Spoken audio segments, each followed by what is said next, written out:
Everyone, welcome to my channel. मैं हूं आपकी होस्ट रश्मि। अभी देखें, गर्मी का जो एक्सट्रीम होता है वो शुरू होने जा रहा है और अभी टेम्परेचर, आज के जो दिन का टेम्परेचर है वो 38 डिग्री है मैक्सिमम। और इस समय धूप बहुत तेज हो रही है और जितने समर वेजिटेबल मैंने आप लोगों के साथ लगाए थे, आप लोगों को दिखाया था मैंने कि कैसे सीड से ग्रो किया है, उन सब का अपडेट देने जा रही हूँ। चलिए चलते हैं हमारी वीडियो में। सबसे पहले मैं आप लोगों को अपने लौकी का प्लांट, लौकी की जो वाइन है वो दिखाने जा रही हूँ, क्योंकि वो मैंने आप लोगों को ट्रांसप्लांट करके दिखाया था। आप देख सकते हैं मेरा ये जो बड़ा वाला ग्रो बैग है उसमें मैंने सिर्फ एक लौकी का प्लांट लगाया है, क्योंकि ये मेरा प्लांट बहुत हेल्दी था और मैंने सोचा कि बस एक ही प्लांट मैं रहने देती हूँ। अगर बहुत छोटे सैपलिंग होते हैं तो मैं 2-3 प्लांट इस तरह के ग्रो बैग में, बड़े ग्रो बैग में लगा देती हूँ। और देखें, लौकी गर्मी में ये जितनी भी वाइन, वेजिटेबल वाइन होती हैं, वो कितनी तेजी से ग्रो करती हैं। 10 दिन में ही आप देखेंगे कि काफी लंबी लंबी उसकी जो स्टेम है वो हो जाती हैं। और आप देखें, आपको देख के आश्चर्य होगा कि यहाँ पे एक लौकी आई हुई है जिसे मैंने हैंड पॉलिनेट किया था। मुझे डर था कि पता नहीं पहली लौकी बनी है तो पता नहीं ये ठीक से शायद निकल पाए या ना निकल पाए, इसलिए मैंने यहाँ पे देखे, इसको मैंने हैंड पॉलिनेट किया है और ये नेचुरल अपने आप पॉलिनेट हुए हैं। तो यहाँ पे तो मुझे बहुत अच्छा दिख रहा है। अब टेम्परेचर पे डिपेंड करता है कि इसकी ग्रोथ कैसी होगी और किस तरह से ये बढ़ेंगे। अभी का जो टेम्परेचर है वो पूरे नॉर्थ इंडिया में इस बार का जो टेम्परेचर है वो बहुत ज्यादा फ्लक्चुएट कर रहा है, लेकिन फिर भी मैं इनकी पूरी देखभाल कर रही हूँ। अब मैं आप लोगों को ककड़ी की बेल दिखाने जा रही हूँ और आप देखें कि बहुत जल्दी ये बहुत तेजी से ग्रो हुआ है और इसमें मुझे ककड़ी भी दिखाई दे रही है, आप लोगों को दिखाती हूँ। और इसका पॉट भी दिखाऊंगी, क्योंकि पॉट इसका बहुत बड़ा नहीं है, सिर्फ 16 इंच का पॉट है और 16 इंच के पॉट में मैंने सिर्फ एक प्लांट लगाया है। आप लोग कहते हैं कि पॉट नहीं दिखाती हूँ मैं, इसलिए आपको पॉट, स्पेशली पॉट दिखा रही हूँ। यहाँ देखें, ये तकरीबन 16 इंच का प्लास्टिक का पॉट है जिसमें ये बेल लगी हुई है और ये सिर्फ सिंगल बेल है। ऐसे तो मैं हमेशा कहती हूँ कि डबल लगाना चाहिए, ताकि गर्मी में अगर एक प्लांट को कुछ हो भी जाता है तो दूसरा प्लांट हमारा सरवाइव कर जाता है। अब देखें ककड़ी कैसे लग रही है, यहाँ देखें। और इसे मैंने, इस पॉट को यहाँ क्यों रखा है वो भी बताऊंगी। ये देखें, यहाँ फुल सन में ये छोटी छोटी ककड़ी बन रही है, ये देखें, और ये बहुत जल्दी बड़ी हो जाती है। मैं इसमें बहुत सारे छोटे छोटे अभी देख पा रही हूँ और इसमें मेल फ्लावर भी बहुत सारे आ रहे हैं। और इस ककड़ी को यहाँ पे देखें, कोई सपोर्ट नहीं है। यहाँ मेरे एक करौंदे का प्लांट है और कुछ लेमन के प्लांट हैं और यहाँ आप देख सकते हैं कुछ फ्लावरिंग प्लांट भी हैं। मैंने इसे यहाँ इसलिए रखा है ताकि ये फैल के इन सब को थोड़ा थोड़ा कवर कर ले, क्योंकि डायरेक्ट सनलाइट से मेरा जो ये प्लांट है, ये सारे प्लांट जो आप देख रहे हैं, ये सुरक्षित रहें, इसलिए मैं इसको हॉरिजॉन्टल फैला रही हूँ। अगर आप इसे सीधा ले जाते हैं तो एक तो गर्म हवा के थपेरों से ये प्लांट खराब होने के चांसेस बहुत ज्यादा होते हैं। इसलिए हमेशा कहती हूँ कि समर में जो भी आप वाइन लगाते हैं उसे बहुत ऊंचे ना ले जाएं, रस्सियों से बांध के। अब देखें, यहाँ एक सीमेंट का पॉट है, इसमें मैंने ये खीरे की बेल लगा रखी है जिसे सीड से मैंने ग्रो किया है और ये भी बहुत बढ़िया चल रहा है।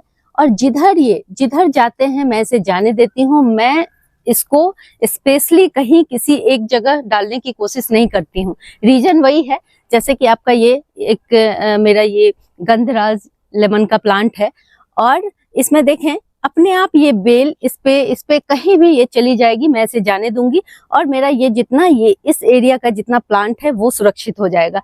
तो मेरा मकसद यही है, अगर टेम्परेचर बहुत ज्यादा नहीं गया तो मैं यहाँ पे नेट कोशिश करूंगी कि इन्हीं बेलों से, इन्हीं चीजों से मैं अपने प्लांट को बचाने की कोशिश करूंगी। लेकिन अचानक अगर टेम्परेचर बढ़ता है और मुझे लगता है कि मेरे प्लांट झुलसने लगे, तब मैं यहाँ इस एरिया में नेट लगाऊंगी, जो मैं हर साल लगाती हूँ, ताकि कुछ डेलिकेट प्लांट को मैं बचा सकूं। अब जैसे जैसे हम इस तरफ को आते हैं, आप देखें पंपकिन मैं, ये येलो वाले पंपकिन हैं जिसे मैं हर बार लगाती हूँ, क्योंकि ये बहुत हेल्दी सब्जी होती है और इसकी एक खास बात मुझे बहुत पसंद है कि इसकी लीफ भी खाई जाती हैं और इसके जो फ्लावर हैं वो भी खाए जाते हैं। और फल के लिए तो हम इन्हें लगाते ही हैं। मल्टीपर्पस इस येलो वाले पंपकिन का इस्तेमाल मैं करती हूँ और ये प्लांट मेरा बहुत बढ़िया चल रहा है। इसको इतने ही एरिया में मैं कोशिश करूंगी कि ये इतने ही एरिया में फैलें। अब आगे इधर आते हुए मैं आप लोगों को दिखाना चाहती हूँ अपने करेले की बेल। यहाँ देखें, इस करेले की बेल को मैंने ऊपर, जब ये थोड़ी दूर यहाँ तक आ गया, क्योंकि करेले की बेल थोड़े हार्डी होते हैं और आप बोलेंगे कि आपने तो बोला था कि इसे हॉरिजॉन्टल फैलने देना है, तो आपने इसे ऊपर क्यों चढ़ाया? इसका एक रीजन है। आप दोनों साइड में देख सकते हैं कि यहाँ बांस का बैरियर लगा हुआ है, तो इससे भी बहुत इसकी सुरक्षा हो जाती है इस बेल की। इसलिए मैं इसे ऊपर जाने दी हूँ ताकि यहाँ मुझे मेरे प्लांट को छांव मिल सके। और चूंकि ये ग्रो बैग काफी बड़ा है, आपको ग्रो बैग भी दिखा देती हूँ, और इसमें सिर्फ एक ही प्लांट है मेरा, और ये किस तरह से फैल रहे हैं वो देखें। इन्हें काफी स्पेस मिल रहा है, अच्छा न्यूट्रिशन मिल रहा है, तो ये फैलते जा रहे हैं। और एक और चीज मैं बता दूं, इसमें मैंने टिप पे कट कर दिया है। यहाँ तक जब ये बड़े हो गए हैं तो मैंने कट कर दिया। आप यहाँ पे देखें, एक करेला भी बन रहा है और बहुत सारे फ्लावर भी इसमें आ रहे हैं। मुझे लगता है कि इसमें बहुत अच्छी फ्रूटिंग होने वाली है। और इसके साथ ही यहाँ देखें, मैंने एक तुरई की बेल, इसमें भी फ्लावर आ रहे हैं, अगर आप नीचे देखें तो ये भी लगाई है, और इसको भी मैं इसी तरह से सपोर्ट देने वाली हूँ। तो इस तरह से मैं जगह जगह बीच बीच में थोड़े थोड़े अंतराल पे मैं कोई ना कोई बेल लगाने की कोशिश कर रही हूँ, ताकि मैं अपने प्लांट को गर्मी से बचा सकूं। तो अगर आप लोगों के पास भी छत है या बालकनी है तो एटलीस्ट आप ककड़ी और खीरा तो लगा ही सकते हैं। मैं मानती हूँ कि जो करेला है या इस तरह के जो पंपकिन है, या फिर आपने वो लौकी देखी, तो इन सबको थोड़े बड़े स्पेस की जरूरत पड़ती है। लेकिन ककड़ी, खीरा, ये सब आप थोड़े 15-16 इंच के पॉट में भी लगा सकते हैं। और अगर आपके बालकनी में 4 से 5 घंटे की धूप आती है तो आप बहुत अच्छे से, आपका प्लांट थ्राइव करेगा। अब यहाँ पे आप मेरा एक देख रहे हैं, इसमें ये 4 तरबूज वाले थे, देखें सब हैं लगा। और अभी जो भी लोगों को दिखाई हूँ, सब की जो हाइट है और सबका जो लगाने का समय है वो अलग अलग है। वो इसलिए मैंने किया है कि देखें, जो पुराने प्लांट होते हैं, अगर बहुत ज्यादा लू चली, बहुत ज्यादा गर्मी हो गई, तो उनके कभी कभी ऐसा भी होता है कि आपकी 2-3 बेलें अचानक सूख जाएंगी, जो बड़ी बड़ी होती हैं। इसलिए अगर उस समय आपकी जो सीड आपने बाद में बोया है, हो सकता है वो बहुत यंग हो, तो उनमें जो स्टेमिना होती है वो बहुत ज्यादा होती है और उनके सरवाइव करने के चांसेस भी बहुत ज्यादा होते हैं।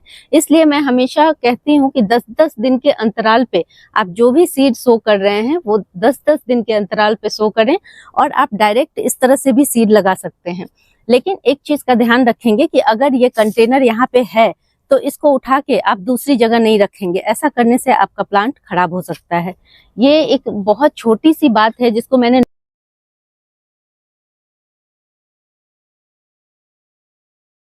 आप लोग यहाँ पे ये जो सूखी हुई टहनियां और पत्तियां देख रहे होंगे, ये मैं हर दिन इकट्ठा करके एक जगह कलेक्ट करती जाती हूँ। ये भी मेरी बेलों के लिए मैंने कलेक्ट कर रखा है, क्योंकि अभी ये जितनी भी बेलें बड़ी होंगी, सबको, अगर ये इतनी छोटी छोटी बेलें हैं और डायरेक्ट सनलाइट लगता है, तो मैं ऐसा करती हूँ, जैसे ये टहनियां हैं, इसको मैं इस तरह से ऊपर रख देती हूँ, ताकि अभी ये बहुत छोटे हैं, हो सकता है कि ये बहुत ज्यादा गर्मी पाके झुलस जाए, तो मैं इस तरह से इनको ढक देती हूँ। ये देखें, इस तरह से ढक देती हूँ, जिसमें से छन के इसमें धूप लगती है। और ये एक बहुत अच्छा तरीका है जिससे मैं हर बार गर्मी में अपने छोटे छोटे सीडलिंग्स को बचाती हूँ। देखें, ये मैंने इसी काम के लिए रखा हुआ है। मैं सोची थी आप लोगों के साथ जरूर शेयर करूंगी, ताकि आपके छोटे सीड जो होते हैं, जब जैसे ही उनका अंकुरन होता है तो वो इतने सॉफ्ट होते हैं कि बहुत ज्यादा हीट बर्दाश्त नहीं कर पाते। उससे बचाने के लिए, दोपहर की हीट को बचाने के लिए इस तरह से अगर आप करेंगे तो आपका 100% आपका प्लांट बच जाएगा। और जैसे ही थोड़े दिन बाद थोड़ी उसकी स्टेम, थोड़ी रूट मजबूत हो जाती हैं, तब फिर इनके मरने के चांसेस बहुत कम हो जाते हैं। अब देखें, आप लोग ये सोचते होंगे कि क्या जितनी भी समर वाइन है उनको ट्रांसप्लांट करना चाहिए या डायरेक्ट सीड सो करना चाहिए। तो देखें, दोनों चीजें ही अपनी जगह पे सही हैं, लेकिन जब बहुत ज्यादा गर्मी पड़ने लगती है तो आप कोशिश करें कि ट्रांसप्लांट ट्रांसप्लांट वाला सिस्टम ना अपनाएं। जैसे मई का टाइम होता है, जून का टाइम होता है, तो ये जो टाइम होता है इसमें आप डायरेक्ट सीड सो करें, क्योंकि ट्रांसप्लांट करने में थोड़ी भी अगर उसकी रूट हिल गई तो फिर उसको बचा पाना मुश्किल हो जाता है। और आपको जो मैंने अपने लौकी की बेल दिखाई है वो मैं आज से 1 महीने पहले मैंने उसे ट्रांसप्लांट किया था, लेकिन उस वीडियो को देख के अगर आप इस वक्त कोई प्लांट ट्रांसप्लांट करेंगे तो उसकी गारंटी बस 50% ही होती है। तो इस वजह से मैंने देखे यहाँ डायरेक्ट इस कंटेनर में मैंने डायरेक्ट तोरी का जो सीड होता है वो सो किया है। देखें काफी हेल्दी ये प्लांट निकल आया है। इसके साइड में मुझे लगता है ये खरबूजे का बीज शायद अपने आप गिर गया होगा, तो ये उगाया है मैंने, चलने दिया है, दोनों साथ साथ चलेंगे, कोई दिक्कत की बात नहीं है।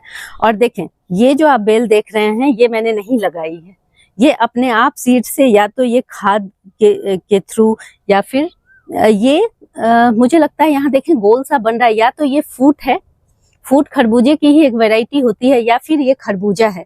अब ये बड़ा होगा तभी मुझे समझ में आएगा, क्योंकि ये जो बेलें होती हैं ये तकरीबन इनके पत्ते करीब करीब एक जैसे ही होते हैं, गोल गोल से। किसी का सरफेस थोड़ा चिकना होता है, किसी का सरफेस थोड़ा रफ होता है, तो इसको पहचानना तब तक मुश्किल है जब तक कि इसमें फ्रूट ना आ जाए। तो ये सारी चीजें मैंने इसलिए आपको दिखाई हैं ताकि आप अपने गार्डन में और दूसरे प्लांट को भी बचा सकें। और जो आप लोग कहते रहते हैं हमेशा कि हमें अपडेट दें अपने गार्डन का, जो भी कुछ मैं आप लोगों के साथ शेयर करती हूँ उसका अपडेट देना भी बहुत पसंद करती हूँ, ताकि आप लोग मोटिवेटेड रहें और इसी तरह से गार्डनिंग भी करते रहें। आप लोगों को मेरी ये वीडियो पसंद आती है तो प्लीज इसे लाइक, शेयर एंड सब्सक्राइब करना ना भूलें। बेल बटन को जरूर दबाएं। Live nature, love nature. Thank you.